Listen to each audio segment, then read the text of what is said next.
Group એક વિદ્યાર્થીનું સન્માન એક મેડલ અને એક કપ જે ટ્રોફી હતી એનાથી કરવામાં આવ્યું હતું.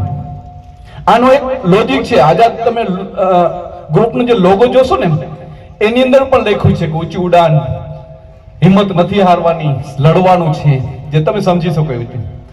આની અંદર આજે મેડલ અને જે તમને ટ્રોફી આપી છે ને એ ઘરમાં રાખવા માટે એટલા માટે આપી છે કે તમે એને રોજ જોઈ શકો અને તમને યાદ રહે કે મારા વિદ્યાર્થીને, મારા બાળકને એનો જે એમ છે, એનો ટાર્ગેટ છે, ત્યાં સુધી ન પહોંચે ત્યાં સુધી આ ટ્રોફીને અમે ઘરમાં રાખી મૂકશું. આ ટ્રોફી તમને વાલીઓને ખાસ એટલે અહીં બોલાવવામાં આવ્યા છે કે આ વાલીઓની નજર સામે એની ટ્રોફી રહે કે આ ટ્રોફી તમને એટલા માટે તમારા માટે સમાજની અપેક્ષા છે. એટલે આ આઝાદ ગ્રુપે તમને યાદ દેવડાવ્યું છે કે સમાજની અપેક્ષા છે કે તમારું બાળક છે ભવિષ્યની અંદર એક બહુ સારા એક પદ ઉપર જઈ શકે છે, એક સારી જગ્યાએ આપણે જે વિચાર્યું નહીં ડોક્ટર, એન્જિનિયરો, પાયલોટ એ સ્તર પર જઈ શકે છે. એના માટે થઈને આ ટ્રોફી જે આપી અને આયોજન કરવામાં આવ્યું છે. આઝાદ ગ્રુપ મને ખરેખર ખૂબ આનંદ થયો જ્યારે આનું આમંત્રણ મને 1:30-2 વાગે મને એક ભાઈ મળવા આવ્યા અને મેં એમને આમ જોરથી ખુશી થઈને કીધું હું આવીશ જ. આજે રવિવાર હતું નકર અમારે સમય થોડુંક ફેમિલી માટે હોય, પણ મેં કીધું મારું પરિવાર ખારો સમજ આજે ભેગું થતું ને તો મારે અહીંયા જવું છે. અમે ઘણી વખત અમે હરેશભાઈ, નારાયણભાઈ, અમે બધા અજયભાઈ, ધર્મેશભાઈ બેઠા હોય એમ ત્યારે હું ઘણી વખત વાત કરતો કે હરેશભાઈ આપણે એવું કેમ કામ નથી કરી શકતા કે જેના કારણે ભણતરની અંદર સમાજ આગળ વધે, ભણતરની અંદર સમાજ કંઈક એટલું આગળ પગલું ભરે કે જેના કારણે આપણે કહી શકીએ કે આ અધિકારી છે મારા સમાજનો છે, મારા ખરવા સમાજનો છે, આ જે મામલતદાર છે, એન્જિનિયર છે, ડોક્ટર છે, કોઈ પણ સારી જગ્યાએ કલેક્ટર હોય તો આપણે એમ કેમ ના કહી શકીએ કે અમારા ખારવા સમાજનો છે. આપણને બધાને રસ્તો ચીંધે એવું કેમ આપણે ના કરી શકીએ? એમ આપણે ગામડાની અંદર દૂર શહેરોમાં જઈએ આપણે કેમ ન કહી શકીએ કે અહીંયા અમારા આ પદ ઉપર અમારા ખારવા સમાજના માણસ બેઠા છે? આ સમય હું તમને ક્લિયર કહી દઉં છું કે સમય તમે માનો છો કે તમારા અંદર તમારી રોજીરોટી દરિયાની અંદર છે, પણ હવે દરિયાની અંદર પણ એટલી ટેકનોલોજી આવી ગઈ છે ને કે તમે ભણશો નહીં તો કાલે માછી પણ તમને નહીં મળે.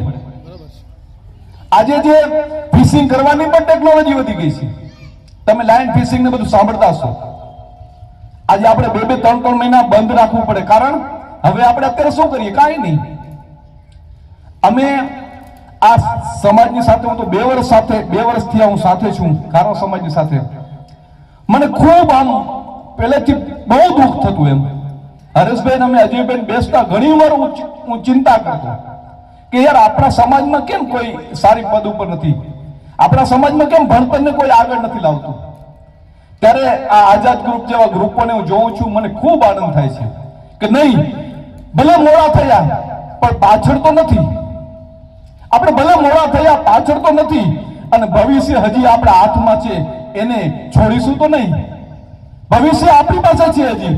અને આટલા જે વિદ્યાર્થીનું સન્માન જોયા, હું તો વિચારતો હતો કે હવે કોલેજના 1st, 2nd વાળા આવશે, હવે ડોક્ટરો આવશે, હવે એન્જિનિયરની લાઈન આવશે. તો મને આઝાદ ગ્રુપને એક ભાઈએ કીધું કે સાહેબ હવે થોડા વર્ષોમાં આવશે. હવે એ વિદ્યાર્થીનું સન્માન પણ થોડા વર્ષોમાં સાહેબ એમના પણ લિસ્ટ મોટા આવશે અમારી પાસે. આઝાદ ગ્રુપ જે મહેનત કરે છે ને એના સપના એ છે, એના સપના એ છે કે ભવિષ્યની અંદર આ સ્ટેજ ઉપર બેસવાના માટે જગ્યા ના રહે. સન્માન કરાવવા માટે જે પદાધિકારી જોઈએ ને એ સ્ટેજ ઉપર એની જગ્યા ના રહે ને, એટલા બધા આગેવાનો, એટલા પદાધિકારીઓ બનાવવા છે. એટલા માટે કે સાહેબ અમે આ મહેનત કરીએ છીએ. હું ખરેખર કહું છું, વધારે મારે સમય નથી લેવું, પણ જે આઝાદ ગ્રુપ જે કામ કરી રહ્યું છે એની અંદર પાછલા દરવાજે જે પણ આગેવાનો અહીંયા કામ કરી રહ્યા છે એને હું ખૂબ શુભેચ્છા આપું છું. અને આ ફીલ્ડ એવો છે, એક નાનો બાળક જો કોઈ સારી સરકારી નોકરીમાં અથવા સારી જગ્યાએ પહોંચી જાય ને, એટલે હું તમને ચેલેન્જ આપું છું કે એ એક પરિવારને તારી દે છે. એક માણસ કદાચ પૈસાવાળો બનાવે ને તો એ પોતાનું ઘર તારશે, પણ એક છોકરો એક સારા અધિકારી બનશે, એક સારી પદ ઉપર જશે ને તો આખા કુટુંબને તારી દેશે. અને હવે તો કુદરતી સોર્સ પણ છે, અત્યારે પૈસા પણ છે, સ્કૂલો સારી છે.